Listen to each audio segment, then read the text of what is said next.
तो गाइस कैसे हैं आप सब लोग। राइजिंग वॉरियर के एपिसोड 39 के साथ हाजिर हो। तो लास्ट एपिसोड के एंड पे हमने देखा था तो जीजुन की बॉडी के अंदर जब आइस का ट्रेजर जाता है तो आइस के ट्रेजर के जाने के बाद उसकी बॉडी के अंदर टोटल 3 एलिमेंट्स हो जाते हैं और उन तीनों एलिमेंट्स की आपस में एक फाइट चल जाती है जिसकी वजह से जीजुन वहीं पर नीचे गिर जाता है। तीनों एलिमेंट्स जीजुन की बॉडी के अंदर रिएक्शन कर जाते हैं जिसकी वजह से जीजुन की हालत खराब हो जाती है। डूलिंग भी उसे छोड़कर चला जाता है और कहता है अब तो तुम खुद ही इस वजह से मरने वाले हो, मुझे तो अपनी उंगली भी नहीं उठानी पड़ेगी। जबकि सूलिंग वहीं पर बैठी होती है और वो उससे काफी ज्यादा परेशान होती है क्या वो क्या करे, उसे कुछ भी समझ नहीं आ रही होती, वो बहुत ज्यादा घबराई हुई होती है। इसी वक्त जीजुन की बॉडी के अंदर से ब्लैक एंड व्हाइट लाइट निकलती है। सूलिंग भी ये लाइट देखने के बाद काफी ज्यादा हैरान हो जाती है। तो उसी ब्लैक एंड व्हाइट लाइट के निकलने के फौरन बाद ही जीजुन फिर से बादलों के ऊपर चला जाता है। वो ब्लैक एंड व्हाइट लाइट उसे कहती है जीजुन तो जल्दी से उठो, तुम्हें डरने की जरूरत नहीं है। और वो दोनों अपनी पावर्स को यूज करते हुए उसकी बॉडी के अंदर से उन तीनों एलिमेंट्स को निकालते हैं और उन तीनों एलिमेंट्स को निकाल कर उससे उसके दिल के अंदर भेज देते हैं। जब वो उसके दिल के अंदर उन तीनों एलिमेंट्स को भेजते हैं तो जीजुन की बॉडी के अंदर वो तीनों ही एलिमेंट्स स्टेबल हो जाते हैं। जीजुन भी इस बात से बहुत सा हैरान हो जाता है और कहता है अब मुझे जरा भी दर्द नहीं हो रहा, लेकिन ऐसा कैसे हुआ। तो ब्लैक मास्टर जीजुन से कहता है जीजुन हमने तुम्हारे लिए इन तीनों एलिमेंट्स को तुम्हारी बॉडी के अंदर स्टेबल कर दिया है, अब ये तुम्हारी बॉडी में रिएक्ट नहीं करेंगे, तुम इन तीनों को यूज कर पाओगे और फ्यूचर में बहुत ही स्ट्रॉन्ग बनोगे। और फिर साथ ही वो दोनों लड़की लड़का वहाँ से जाने लगते हैं। जीजुन उन दोनों से कहता है जरा रुको, मुझे तुमसे बात करनी है। वहीं पर रुक जाते हैं और उसे कहते हैं तुम्हें क्या चाहिए। जीजुन कहता है तो फाइनली तुम लोग मुझसे मिले हो और यहाँ पर मेरी बात भी सुन रहे हो, तो मुझे तुमसे ये पूछना है कि तुम लोग हो कौन, और साथ ही तुम लोगों का बहुत बहुत शुक्रिया, तुम लोगों की वजह से मैं यहाँ तक पहुँच पाया हूँ। मेरे पास जितनी भी स्ट्रेंथ है ये सभी तुम्हारी वजह से है। व्हाइट ड्रेस वाली मास्टर से कहती है तुम्हें ये सब कुछ कहने की जरूरत नहीं है, ये सब कुछ तो तुम्हारी मेहनत का नतीजा है, तुमने बहुत ज्यादा हार्ड वर्क किया है, इसी वजह से तुम स्ट्रॉन्ग बन पाए हो। जीजुन कहता है तो मुझे ये बताओ कि तुम दोनों हो कौन। तो वो दोनों से कहते हैं तुम हमें गॉड एंड डेविल कह सकते हो। व्हाइट ड्रेस वाली लेडी अपने आप को गॉडेस कहती है जबकि ब्लैक ड्रेस वाला बंदा अपने आप को डेविल कहता है। वापिस साथ ही वो दोनों अपने हाथ को सामने करते हुए जीजुन को वापस से नीचे की तरफ धक्का दे देते हैं और जीजुन वहाँ से गिरने के फौरन बाद ही अपनी बॉडी में दोबारा से जाग जाता है। सेम उसी वक्त सूलिंग भी उसके मुंह के ऊपर पानी फेंकती है। वो जल्दी से उठता है और कहता है ये क्या हुआ, लगता है यहाँ पर फ्लड आ गया है, मुझे जल्दी से उठकर भागना होगा। सूलिंग उसके मुंह के बहुत ज्यादा करीब होती है। वो उसे कहती है जीजुन आखिर तुम हो कौन। जबकि जीजुन जल्दी से उठता है और उसके सामने नौटंकी करते हुए कहता है तुम मुझसे इस बारे में क्यों पूछ रही हो, तुम्हें पता है ना कि मैंने अभी अभी कितने बड़े ड्रामा को फेस किया है और तुम यहाँ पर मुझसे किस तरह के सवाल पूछ रही हो। सूलिंग उसके सर में हिट लगाती है और उसे कहती है अपनी बकवास बंद करो, मैंने तुम्हारे जैसा लड़का पहले कभी नहीं देखा। हमारे टियानजियन सेक्टर में ऐसा कोई भी जीनियस नहीं है जो कि अपनी बॉडी के अंदर तीनों एलिमेंट्स को स्टेबल कर सके। तुम तीनों एलिमेंट्स को स्टेबल कर सकते हो, आखिर तुम हो कौन, तुमने ये सब कुछ किया कैसे। और इसके अलावा तुम्हारी बॉडी के अंदर से एक ब्लैक एंड व्हाइट लाइट निकल रही थी, वो ब्लैक एंड व्हाइट लाइट कौन सी थी और क्या थी।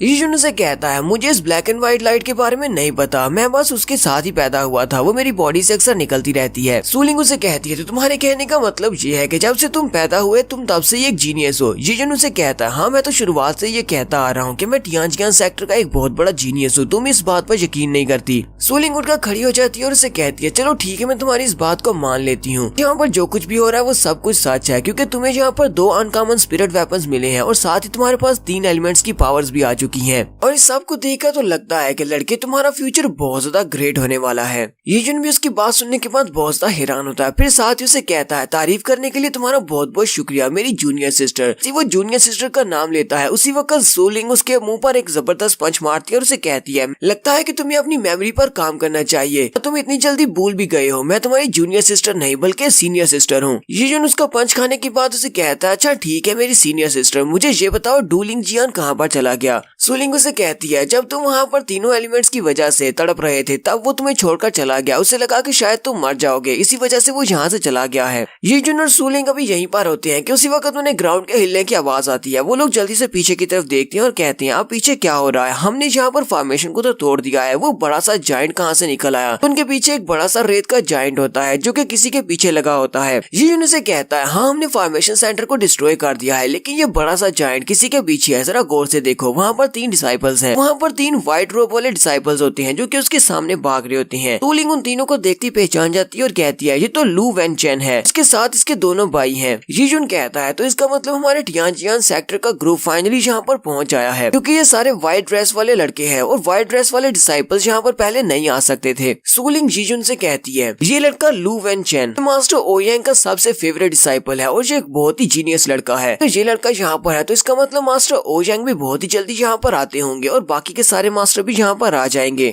जीजून सूलिंग से कहता है तो क्या हमें वहाँ पर जाकर इनकी हेल्प करनी चाहिए, क्योंकि हम लोग भी टियानजियान सेक्टर से हैं, हम लोग एक ही सेक्टर से हैं। सूलिंग उसे कहती है तुम तो कुछ ज्यादा ही परेशान हो रहे हो, तुम्हें पता भी है कि लू चेन वेन कितना बड़ा जीनियस है। लू वेन चेन अपनी 7th लेवल पर है, अपनी की प्रिसेप्शन स्टेज पर, उसकी स्ट्रेंथ तुमसे बहुत ज्यादा है, तो तीनों अकेले भी उस मॉन्स्टर को हरा सकते हैं। तो वो तीनों लड़के उस बड़े से रेत के मॉन्स्टर के सामने भाग रहे होते हैं। उनमें से एक कहता है सीनियर ब्रदर लू, मुझे नहीं लगता कि हम लोग इससे ज्यादा दूर तक भाग सकते हैं, क्योंकि ये तो हमारा पीछा कर रहा है और इसकी स्पीड भी काफी ज्यादा है। लू वेन चेन वहीं पर रुक जाता है और उनसे कहता है अगर हम लोग इससे भाग नहीं सकते तो चलो फिर ठीक है, हम लोग इससे फाइट करते हैं और इसको यहीं पर डिस्ट्रॉय कर देते हैं। वो तीनों भाई वहीं पर रुक जाते हैं और तीनों ही वहाँ पर अपनी अपनी पावर्स को रिलीज करते हुए उस रेत के मॉन्स्टर के ऊपर अटैक करते हैं। सूलिंग बहुत ज्यादा खुश हो जाती है और कहती है मैं इन तीनों को पहली बार फाइट करते हुए देख रही हूँ, ये तो बहुत ज्यादा महान है कि इन लोगों ने उस रेत के मॉन्स्टर को मार दिया। जीजन उसे कहता है नहीं अभी नहीं, रेत का मॉन्स्टर बहुत ज्यादा टफ है, ये इतनी आसानी से उसको नहीं मार सकते। वो रेत का मॉन्स्टर अपने दोनों हाथों को आगे बढ़ाते हुए उनके ऊपर पंच मारता है, तो वो लड़के जल्दी से ऊपर की तरफ जंप करते हुए अपने आप को बचाते हैं, लेकिन वो भी उसके प्रेशर की वजह से पीछे की तरफ गिर जाते हैं। पीछे गिरने के फौरन बाद ही रेत का मॉन्स्टर जल्दी से आगे बढ़ता है, फिर से उनके ऊपर अटैक करने के लिए। वो सभी लोग चिल्लाकर कह रहे होते हैं चलो जल्दी से यहाँ से निकलो, लेकिन वो लोग वहाँ से उठकर भाग नहीं सकते। उसी वक्त लू वेन चेन अपने पास से एक जेड निकालता है। वो रेत का मॉन्स्टर अपना बड़ा सा मुंह खोलता है और सामने से रेत को अपने मुंह में भरना शुरू कर देता है। वो हवा को अपने मुंह में खींच रहा होता है ताकि इन तीनों को भी अपने मुंह में खींच सके। इसी वक्त लू वेन चेन अपने पास से जो जेड निकालता है उस जेड क्रिस्टल को उसकी तरफ फेंक देता है, जो कि सीधा उसके मुंह के अंदर चला जाता है और उसके मुंह के अंदर जाने के बाद वो फट जाता है। रेत का मॉन्स्टर वहीं पर डिस्ट्रॉय हो जाता है। उसके डिस्ट्रॉय होने के बाद लू वेन चेन का एक साथी उसे कहता है ब्रदर अभी अभी तुमने जो स्किल यूज किया ये एक बहुत ही यूनिक स्किल था। लू वेन चेन उसे कहता है ये ग्रीन जेड चार्म था जो कि मास्टर ने मुझे दिया था। दूसरा साथी उसे कहता है तुम्हें पता है ना कि वो ग्रीन जेड चार्म वो मास्टर ने खुद अपने हाथों से बनाया था, तुमने यहाँ पर इसको इस्तेमाल कर दिया। अब हम लोग वापस जाकर मास्टर को इस बारे में कैसे एक्सप्लेन करेंगे कि हमने इसको इस्तेमाल क्यों किया है। लू वेन चेन उसे कहता है हम लोग इस वक्त एक टॉम के अंदर हैं और यहाँ पर बहुत सारे ट्रेजर्स रखे हुए हैं, हमें यहाँ से कोई और ट्रेजर ढूंढना होगा और उसे जाकर मास्टर के सामने प्रेजेंट करेंगे। मास्टर उससे खुश हो जाएंगे और अपने इस चार्म के बारे में भूल जाएंगे, क्योंकि ये टॉम एक गोल्ड कोर फॉर्मेशन कल्टीवेटर की टॉम है। इसी वजह से यहाँ पर बहुत सारे ट्रेजर्स हो सकते हैं, तो जल्दी से उठो और हमें यहाँ से कोई ना कोई ट्रेजर ढूंढना होगा। उसके साथियों से कहते हैं हाँ ये बात तो ठीक है कि यहाँ पर काफी सारे ट्रेजर्स हो सकते हैं, लेकिन यहाँ पर हमारे अलावा बहुत सारे डिसाइपल्स हैं, अगर किसी और ने इन ट्रेजर्स को ढूंढ लिया तो हमारे हाथ कुछ भी नहीं लगेगा। लू वेन चेन उसे कहता है हाँ ये तो बहुत ही अच्छी बात है कि यहाँ पर बहुत सारे डिसाइपल्स हैं, हमें बस किसी ऐसे डिसाइपल को ढूंढना है जिसके पास कोई अच्छा ट्रेजर हो, हम उसके पास से वो ट्रेजर छीन लेंगे, उसके बाद बस उस डिसाइपल को मार डालेंगे ताकि किसी को इस बारे में पता ना चले कि हमने यहाँ पर किसी डिसाइपल से उसका खजाना चोरी किया है। जबकि जीजन उसकी बात सुनने के बाद कहता है ये लोग तो हमारे टियानजियान सेक्टर के नाम पर एक धब्बा है जो कि यहाँ पर चोरी करने के बारे में सोच रहे हैं। लू वेन चेन की नजर भी इन पर पड़ती है, वो कहता है कौन है वहाँ पर।